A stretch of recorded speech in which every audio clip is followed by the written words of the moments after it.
Favor? Aye. Reports by elected officials and department heads. Town clerk, Rebecca.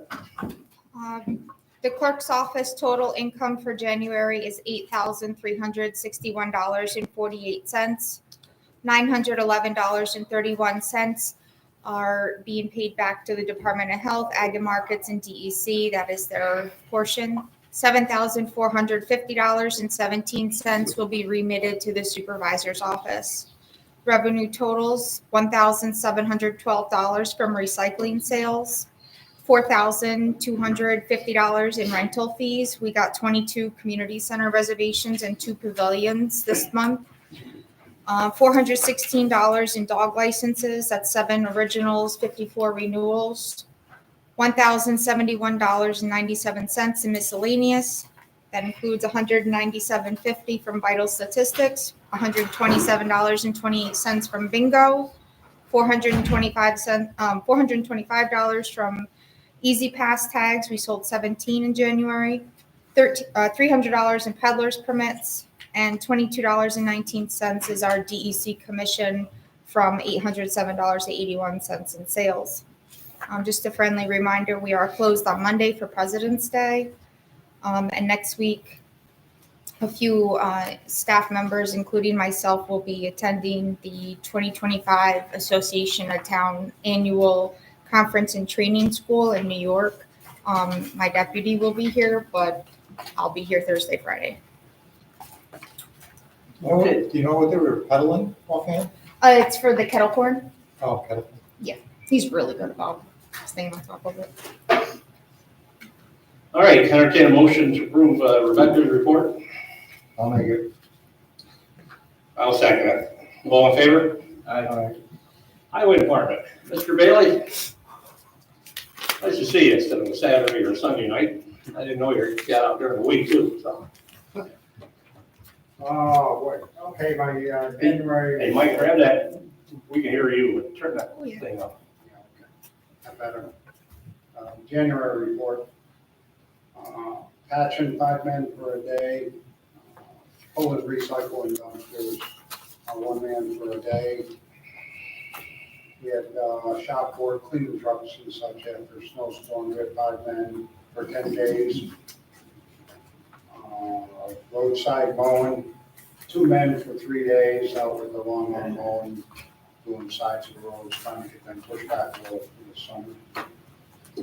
And we've got a bunch of street signs that we had accumulated, that we had to put back up. So we got 2 men per day putting new signs up. After every one of these frequent storms that we had, we've had to clean the trucks all up. So we had cleaning trucks after the snow, 10 men for 6 days. Cutting brush at the beach, 11 men for a day. And 2 men for 7 days after storms, run around doing small spot sanding. All the sands we've been using in the snowstorms. We've had 2 men for 5 days hauling sand back in and mixing it. Christmas tree pickup, we had 4 men for 3 days doing that. And we have some carpenter work at Keys Lane, a little bit up here, building barricades and stuff. So we had a little bit of carpenter work, 2 men for 4 days doing that work. While the ground was frozen good, we did a pipe replacement in the gentleman's backyard. While the ground was frozen, we could sneak across all the machinery across the frost and that wreckage yard. So we did that on 142, fixing that pipe. That was 6 men for 2 days. Water main break, we helped Mr. Bradley with his water main break that he was chasing around down in the local development. It was 1 man for 2 days. A couple of these snowstorms were ice, so we had 3 men for 2 days chaining trucks up, trying to get them ready in the day before for ice. So it was old school, but it really works well. And the big deal of month, of course, is we've been out 11 times in the last month on snowstorms. 11 times? Just about wasting all your money on snowstorms. Thank you. Guys up. Appreciate that. Yeah. I'm sure people appreciate it more that the roads are there. We came in midnight on Sunday there, right through that one storm. Yeah, that was an expensive little endeavor. We seem to be getting through it. Sand, of course, everybody's heard about sand and salt over in the course of the last week. It's in pretty short supply, but we have a pretty good supply on hand, and I think I can nurse it through to the end of the winter if I had to. Hopefully we'll get some more coming in, but we're not as desperate as the other municipalities. You guys have built a big enough building that you get a pretty good supply put together. So That's good. they seem to be in fairly good shape for that. That's my report, Tom. Any questions for Michael? Entertain a motion for his report. I'll make it. I'll second. All in favor? Aye. Mr. Bradley, Water Department.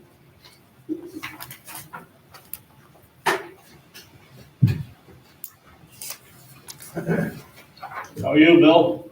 I'm doing fine. Good. Glad to be here. Water sewer report for January 2025. We've completed our meter reading cycle, and the outcome of that is that, there's been a total public consumption of 110 million gallons of water.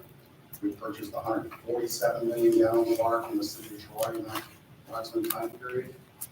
Represents about a 33% loss, which is, in this old system and everything else like that, it's tough to say that it's not horrible. I mean, when I got here, we were about 50%, but, I'd like to target below 25%. That might involve, we're looking at some additional technology, putting some intermediate meters out in the system, so that we can, like, for instance, we knew our numbers were up. So we, chased and listened to hydrants and found, a number of running hydrants and everything else like that.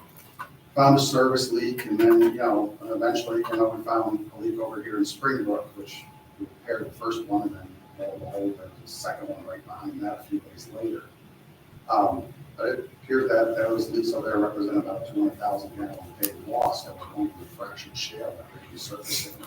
So there's those kind of situations which are very tough to, analyze and find and locate. We just have to go, we have 300 some odd hydrants in the system, so you go hydrant to hydrant, listening to try to find, where the noises are coming from. So there's some technology in there, with the rates climbing from the city of Troy. It's time to go back and look at those technologies and start, doing some sort of an investment, to try to capture back some of this lost water, because it's not getting cheaper. Of course, the tough part is when it comes through the meters, we're paying for it. That's right. From Troy, so we gotta make sure we got enough to build to cover what we're paying. Yeah, we're covering our debts here in the city of Troy, but we're certainly not making any money, really, off the whole affair. So, and I don't mean by making money that, by being able to have money to reinvest into the system, without overburdening the public.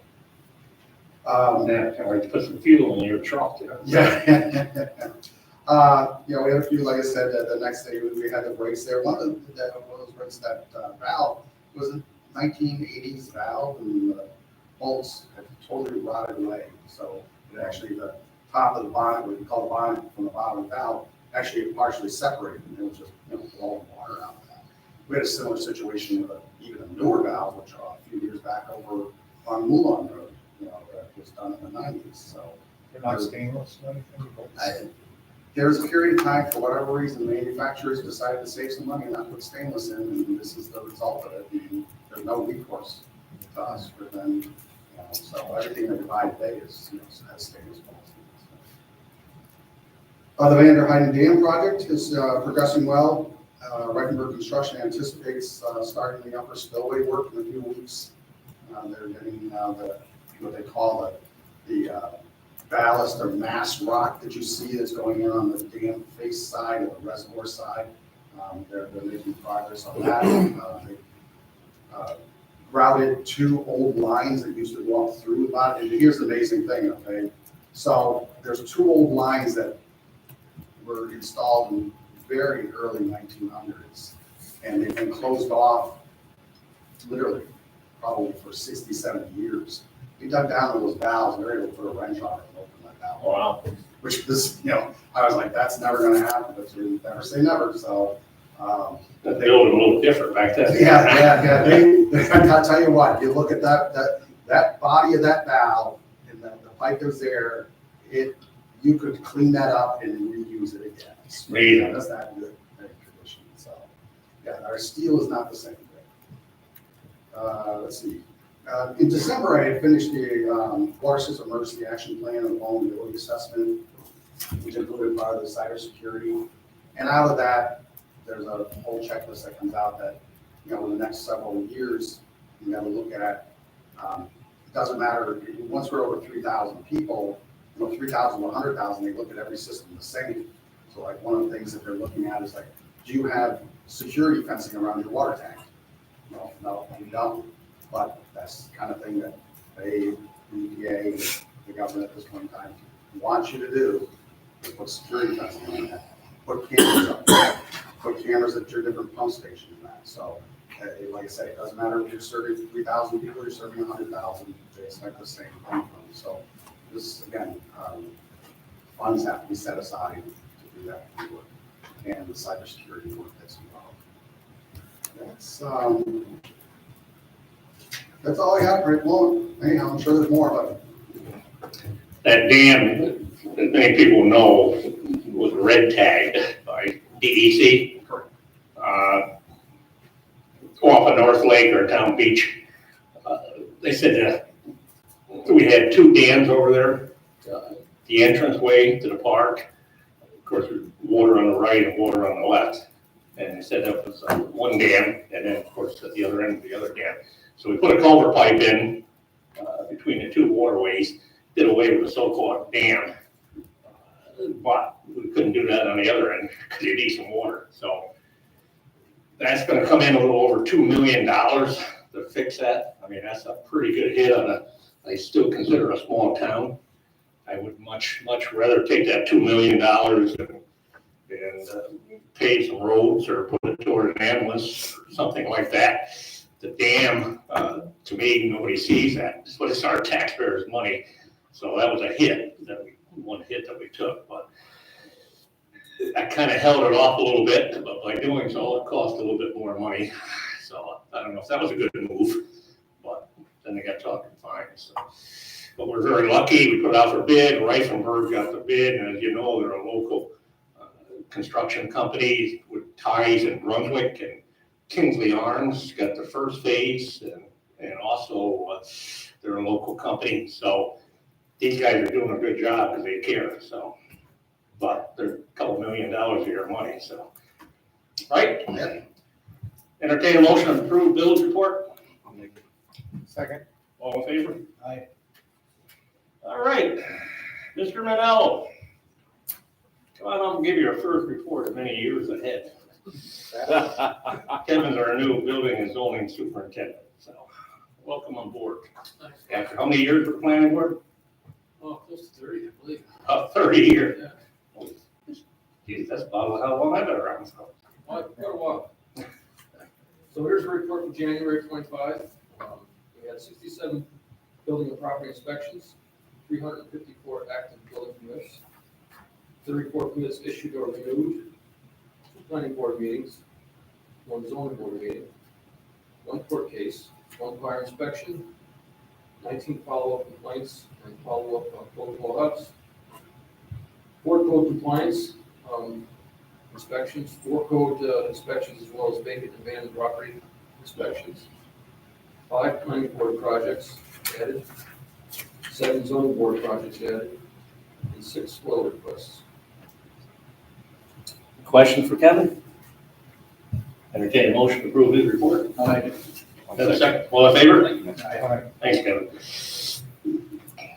Tell you, I went in there the other day, and the poor guy had a stack of books like this, all our zoning books and everything, going through page by page by page. I don't know if I can do that anymore. And making notes too, so. All right, Mr. Angster, recycling. Come on up, Tom.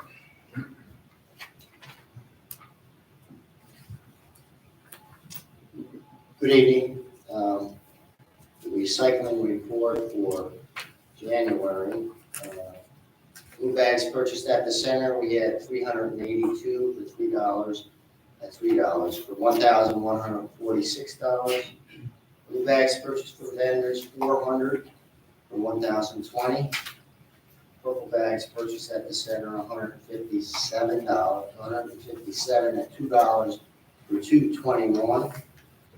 Bale cardboard, 6.21 tons at a penny a pound for $124.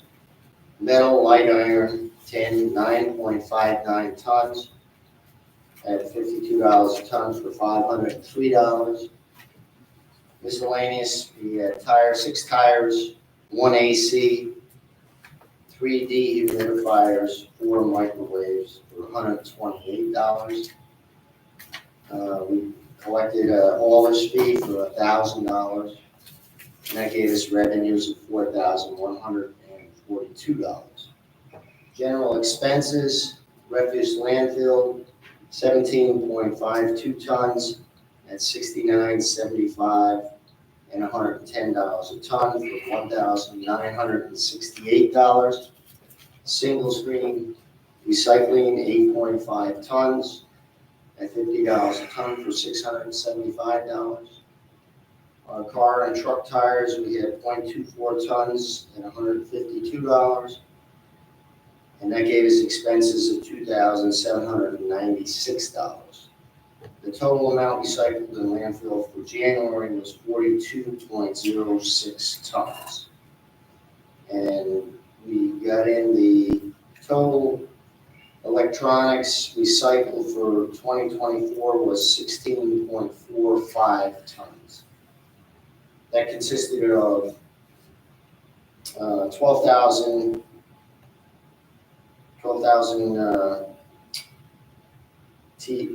non-CRT TVs, 7,380 CRT TVs, 4,043 small electronic equipment, 210 computer peripherals, CRT, and computers, 1,671.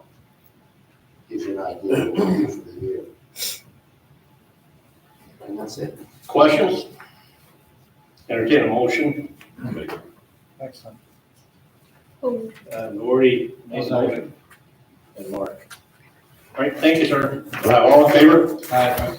All right, Sarah, Brunswick Community Library. Hi, Sarah. Hello. I'm here with my trustee, Deb Savitz. Thank you, Deb. For the month of January, we had 2,337 visitors. We answered 353 reference questions. Our Wi-Fi was used by 150 unique users. Our study spaces were used 285 times. Our technology was used 117 times. We processed 14 passports.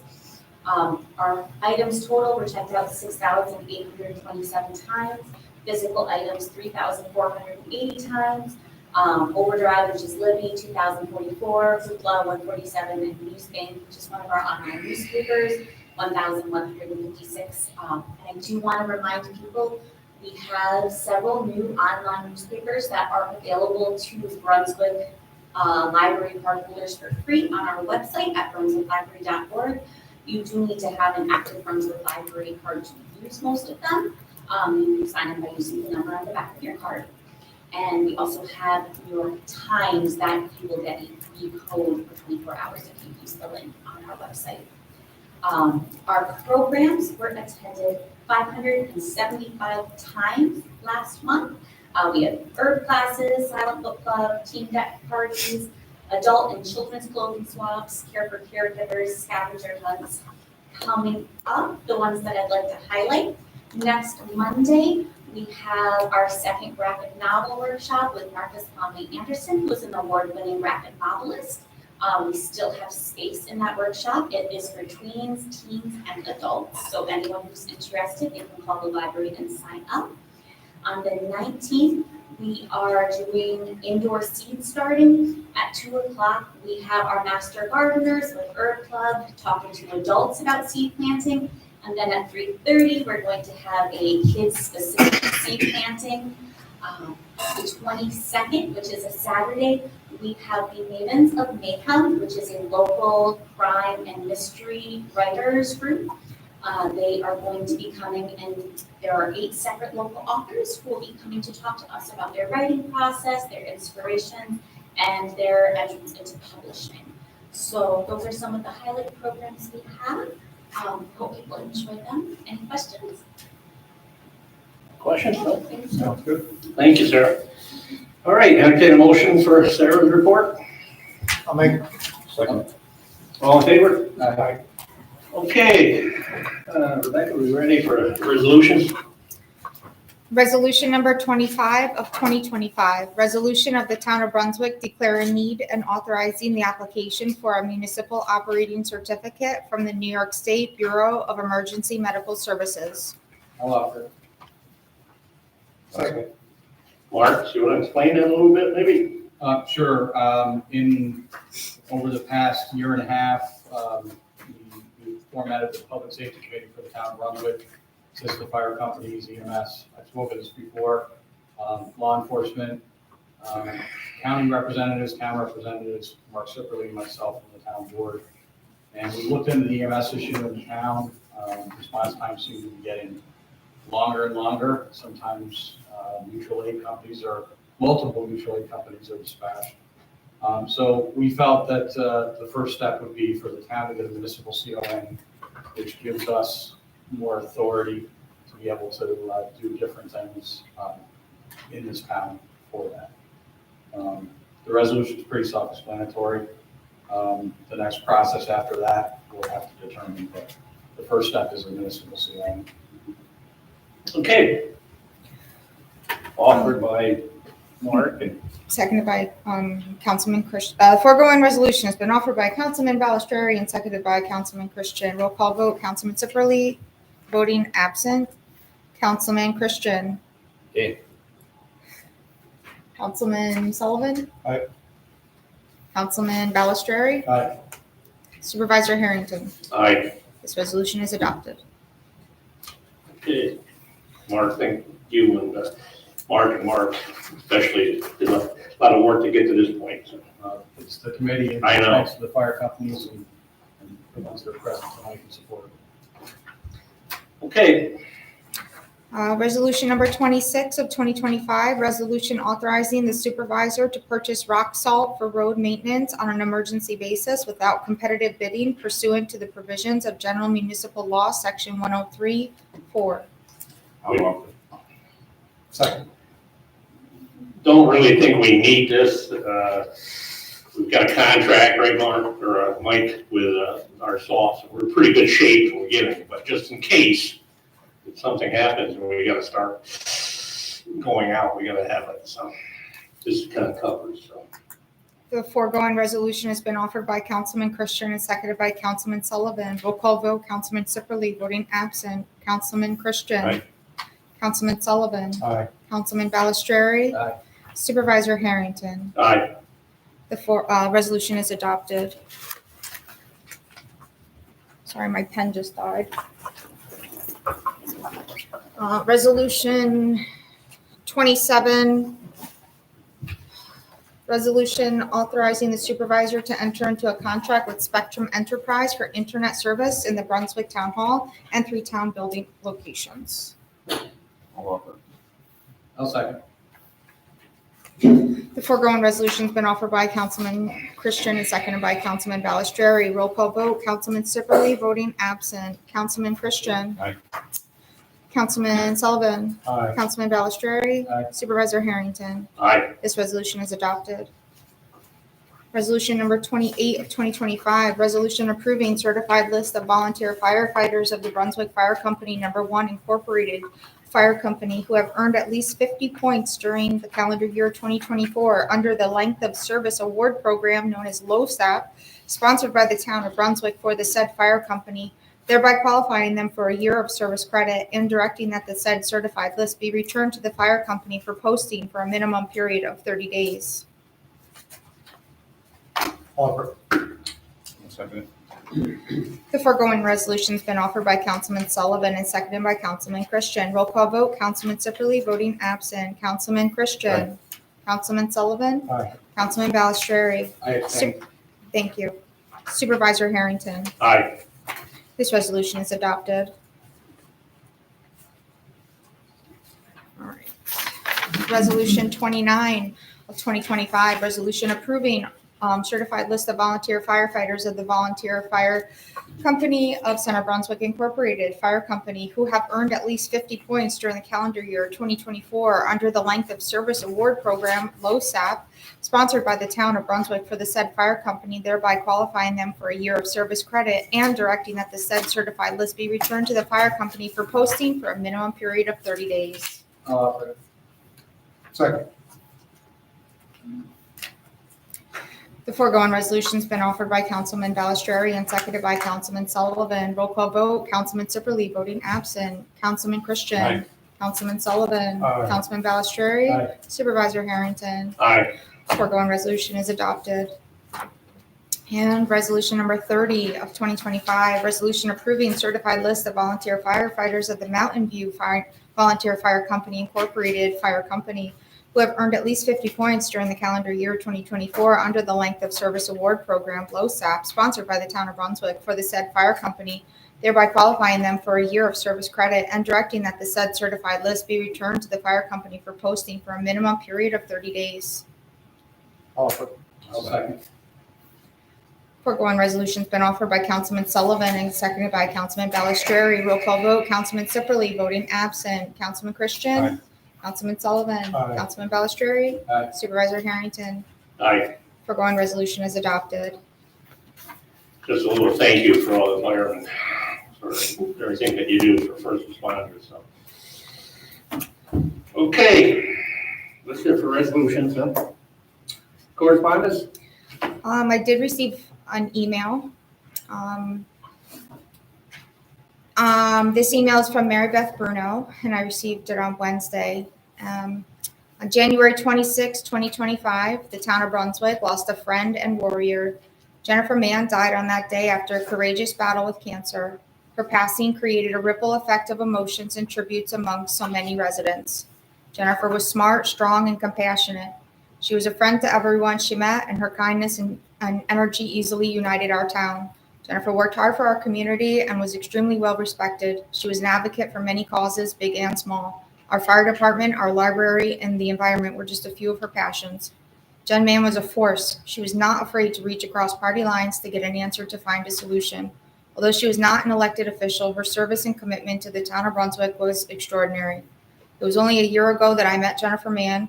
We share the same desire to keep Brunswick rural and improve traffic along Route 7 for residents. The citizens of the town of Brunswick were fortunate to have someone like Jen to support our concerns, and it was the greatest privilege to know her, and I'm grateful for her dedication to Brunswick. Jennifer Mann will be greatly missed. Sincerely, Mary Beth Bruno, Lumax Run. Okay, thank you. Old business? Board, any old business? New business? I got some new business. All right, grab that microphone there. My wife says the only voice she can hear is mine. Yeah. It's not because I'm loud, I don't think. I see we got a new sign on the town clerk's office, authorized personnel only. Who's authorized personnel? Staff. So the reason for that is my deputy and myself, we've recently attended, I talked about this during the January meeting, that in December we attended the Rensselaer County Town Clerk Association meeting. And we had a great presentation by Trooper, of course I forget his, Lombardi, I believe his name was. And part of that presentation is something that's called, with public offices especially, something that's called the First Amendment audit. With the First Amendment audit, to be quite frank, it's really meant to be more of a nuisance and to help people get clicks on like YouTube or social media. What it is that somebody from the public will come in and they'll be recording us, they'll be on their phone, they sometimes will be a little bit obnoxious about it. What they're doing is they're really just trying to get a reaction out of us to say, you can't do that, you can't come in here, or whatever. But the problem with the town clerk's office specifically is that if we don't have something that is very specific about who is prohibited, that it's not an open door, they would be allowed to go into my office and go through any of the records. According to this state trooper's experience, they go to a lot of the police departments, they go to other state agencies. Sorry if you're not buying it, but you can research it on YouTube, and it's been talked about at other. If that's the case, town then we should have the officials. same sign on every door in the building, right? My Yeah, office specifically, because of the vital records, the confidentiality, that they would be allowed to just walk in, is supposed, that was the So argument. what is that? And other clerks in the area have the signs as For what well. it's worth, I'm also the town attorney in the town of East Greenbush, and we've had experience with these folks. Mhm. It's not really an organization, it's just, Individuals. I don't know how to, they, I don't know what it is or how to do it. what we had happen about a year and a half ago, there was an individual who Nope. came into the town hall. The East Greenbush Town Hall is in a converted school building, so it's got a long central corridor with offices on both sides.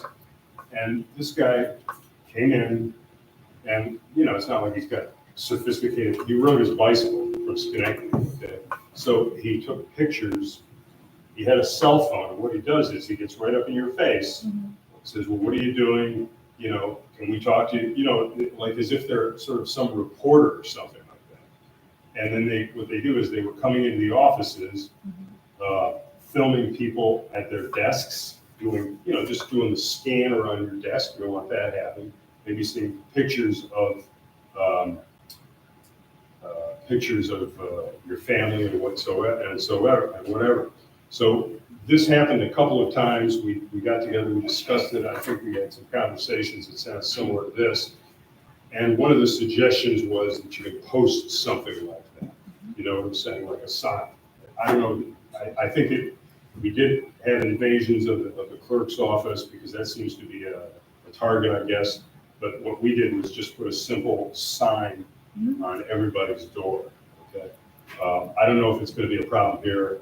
Maybe it's gone away. But then what would happen is, I mean, if you go on YouTube and put in, they call it a First Amendment audit. How free are we to come in and find out what our government's doing? But really, it's just a very obnoxious way of annoying people. And you know, this is a guy. He looks, you know, he's not wearing a suit and tie, and he comes in. We have predominantly an office staff that's predominantly female. We have police downstairs in East Greenbush, but we wanted to have some basis to act. Okay, we have a public area, people can come in there and stand and sit in the public area, but we don't want people coming into the office. So that's what happened. It seems to have been a fad there because I went on YouTube and, you know, it's just like, you know, I go on YouTube, it's like 1 million hits.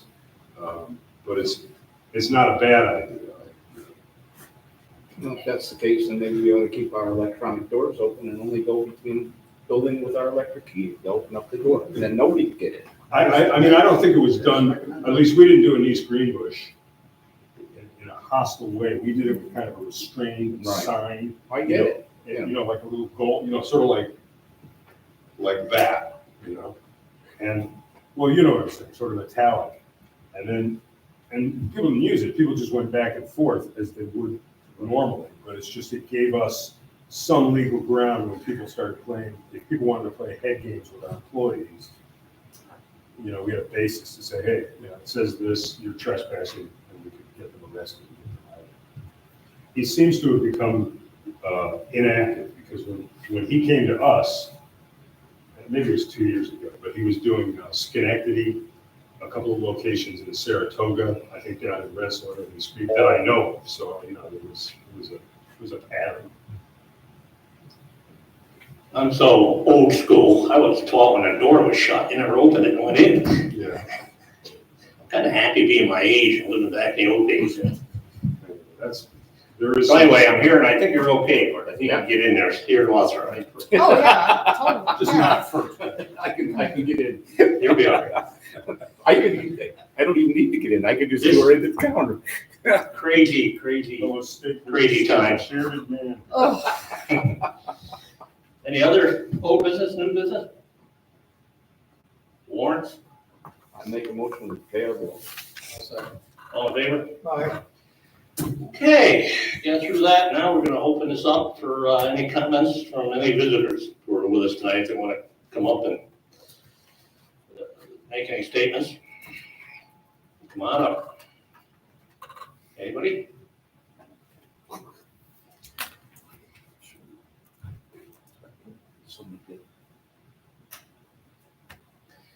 Name and address, sir. You know me. I know you, we're gonna get you on record. Louis Hutter, H-U-T-T-E-R, 228 Whitechurch Road, Brunswick.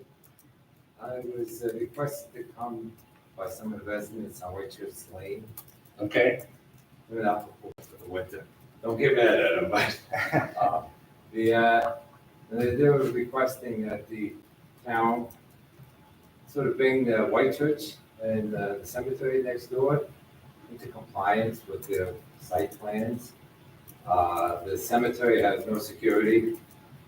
They cause go up an hour, 2 hours, sit up there. It makes the people kind of afraid. There's no, they leave the gate open. Yeah, it is a small cemetery, it's volunteer run, but do you really want people hanging out next door that don't belong there? so the Brunswick Church Cemetery, there's people going in there? One next to, not the one next to the church, the one in the back. Brookfield? Brookfield.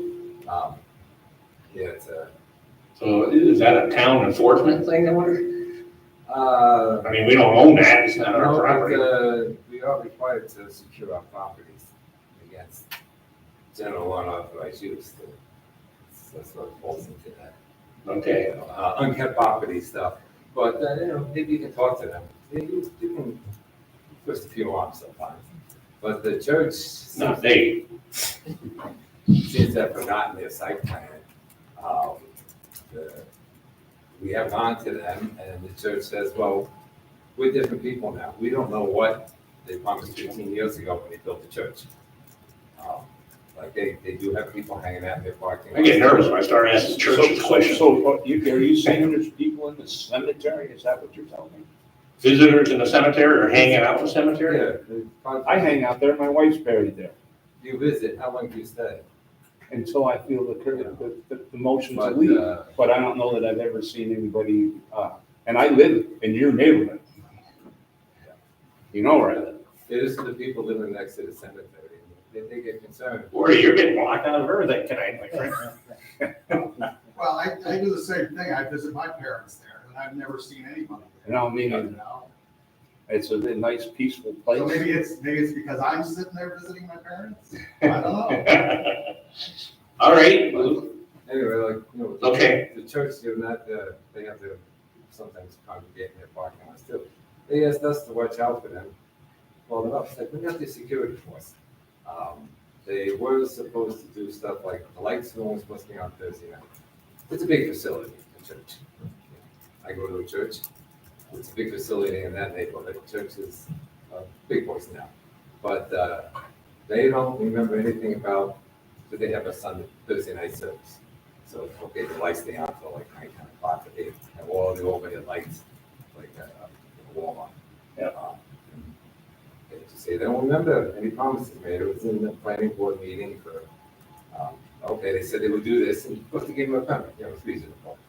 But, and then they are supposed to have, like, no exit from their one parking lot, it's too close to 251. Somebody knocked down the sign, they never put it back up, so cars go back and forth. They are supposed to have around the building paved fire access, which I don't think they plow. That's the fire trucks, I think there's a 100 to 200 foot limit for a hose, it's for the fire trucks. Where are you now? Where is this fire access that you're talking about? I believe it's in their little parking lot, and it goes up the south side of the building. They put in pavers, because they had a problem with the green space. And the fire company said that we needed a paved driving area to access the back of the church. So they put pavers in. But I don't think they plow them. And, I thought that road going up the side of the south side or the north side in of the church in their own cemetery. Yeah. You really can't see it, it's overgrown, it's grassy, because it's a pavers listed grass road, counts as green space. But I think they may even have a dumpster in front of it now, the garbage dumpster. I think they just forgot about it, but perhaps when the building inspector, you can go through the requirements for the site plan and remind him of what, they are supposed to do, and what I try to do what I'm supposed to do. It's a whole new group of people managing the church from 20 years ago when it was built.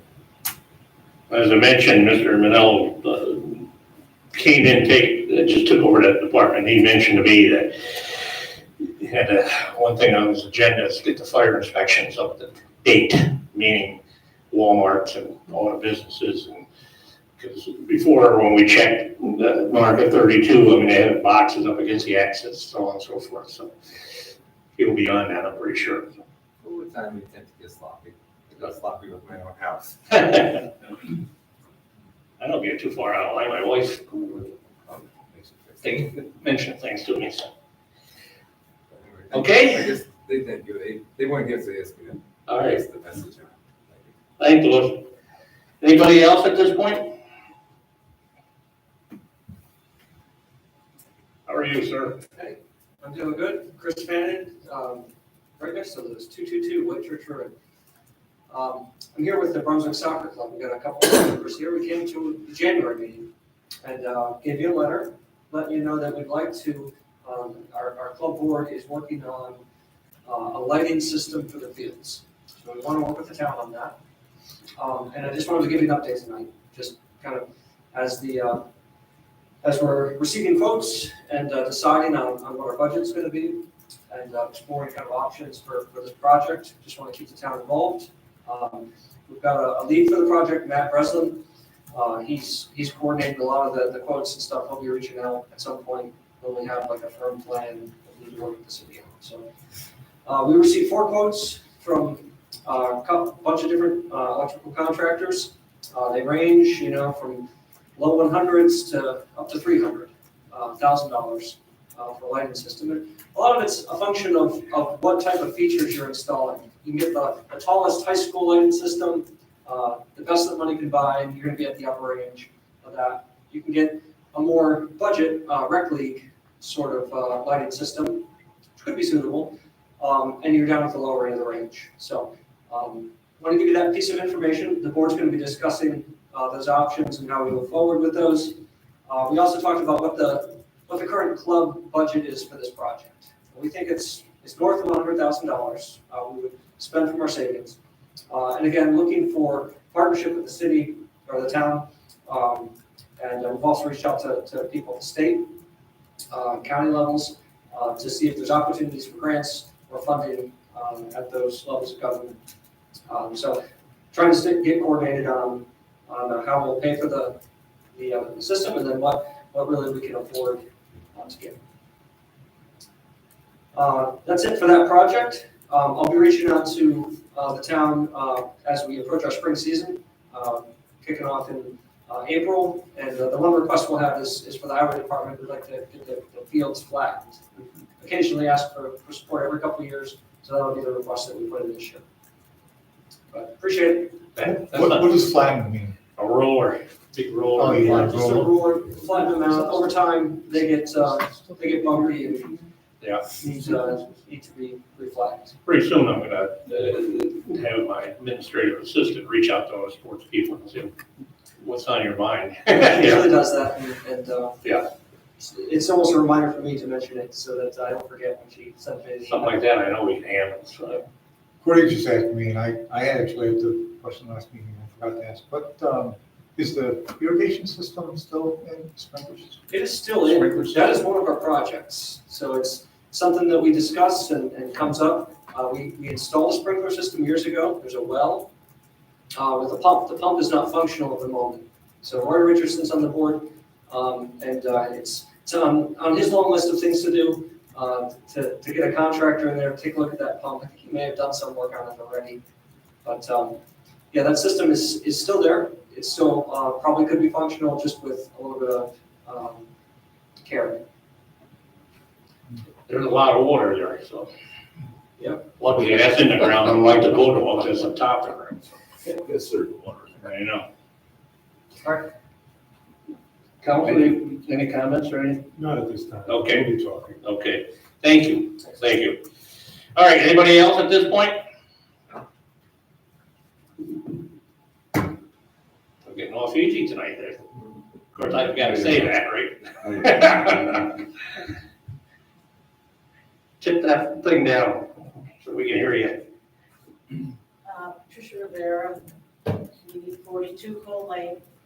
I'm calling about, coming to just present a statement from me on the issue that we've been having for 5 years, excuse me, for the property next door, which is 36 Cole, which was purchased in 2020 to just be a flip. So they came to buy it, flip it, but what they did in the process was they graded the property down too low, and they destroyed the Class C stream that ran behind both of our houses. I was here last year and mentioned and showed you pictures. I'm sure you all have pictures. Bill, you listen to this? Bill, Okay. Mike. looking it up. Okay, So I just wanted to come again. I came back in June to ask you because it was taking them 5 years to flip it, because that house has a lot of issues besides that. But we had asked, could you please tell them to fix that Class C stream that they destroyed? So we've been asking for 5 years.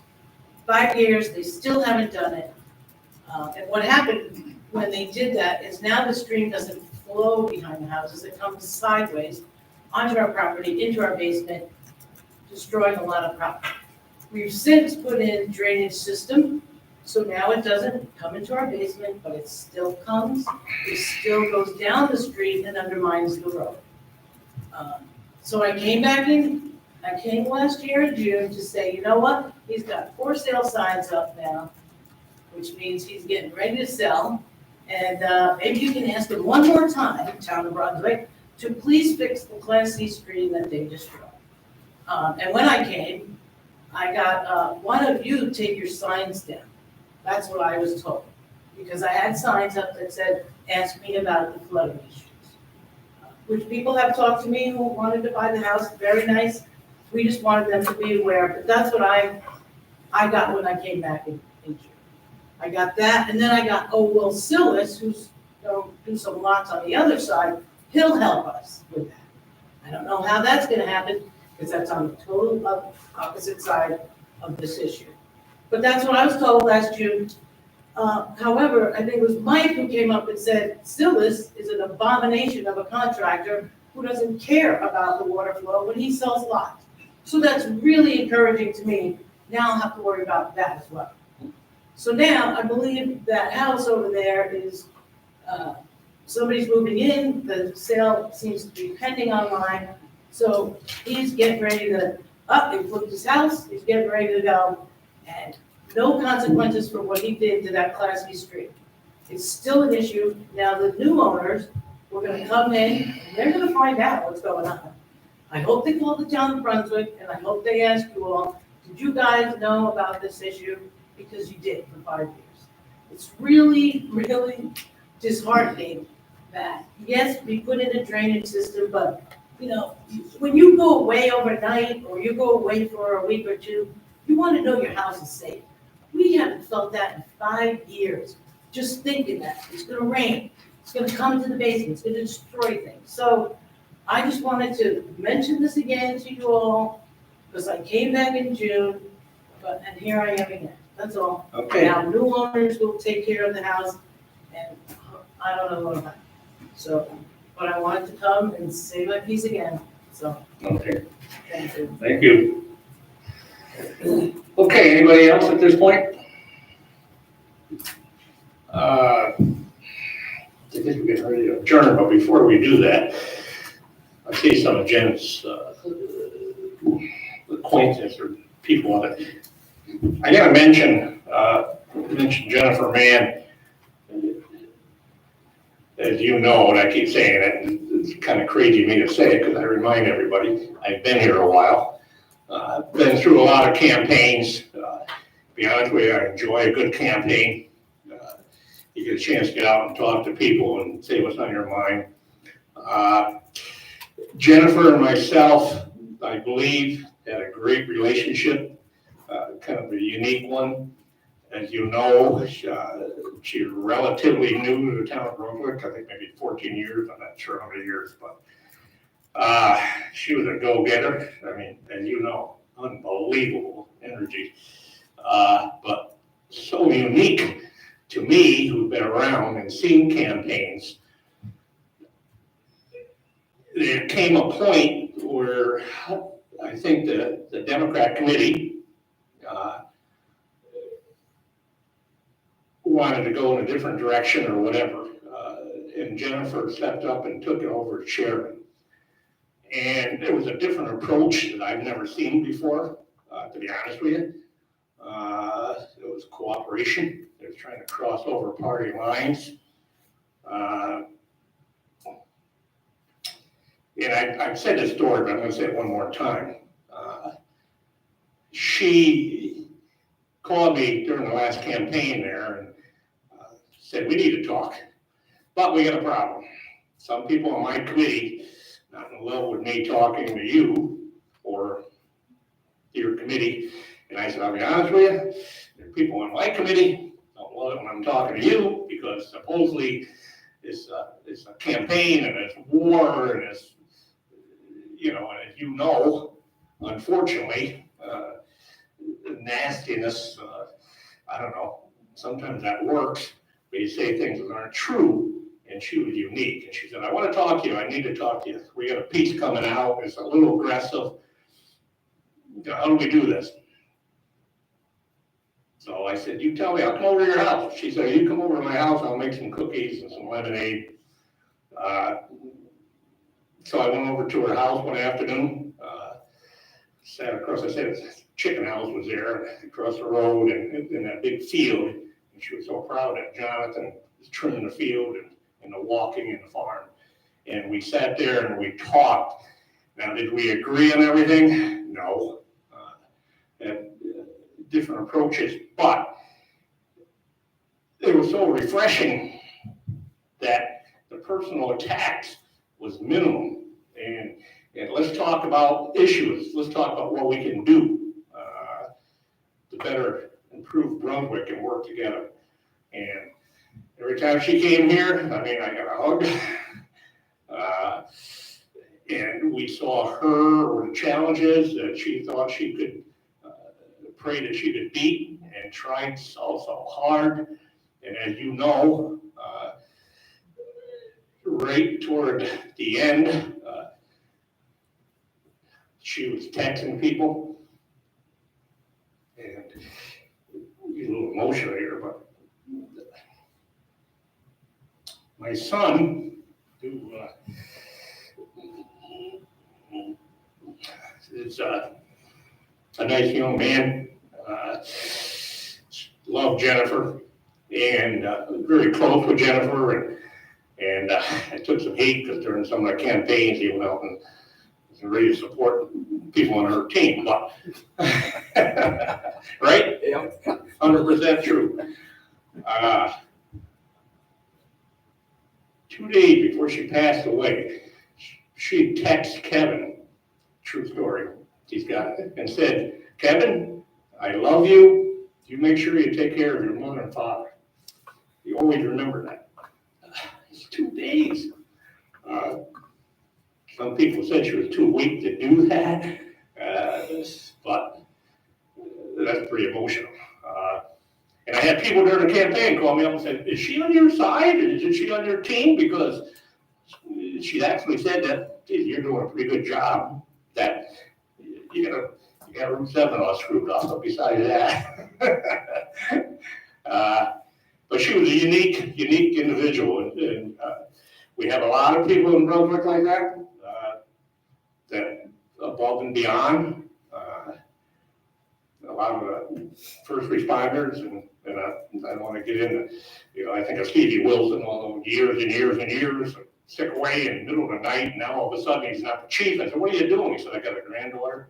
We have a great community here of volunteers and of people, and very close, and somehow, in a small amount of time, she became like somebody been here their whole life. She just loved the town. So she will be missed very seriously, and I hope we can keep this campaign stuff to the issues. We've got a lot of issues here. There's campaign enough. We run on the issues. We don't need to get back and get nasty and all this stuff. So I hope we can keep that moving forward. But it really touched my son and my wife. When she had her knees done, Jennifer rings the doorbell and brings up lasagna. And it's not me, it's everybody, the first responders, the firemen. She brought enough food to them firehouses that you guys know they feed you for like 6 months, you know. It's a lot of time I put that together, but very, very special person. So if nobody else has anything, Mark?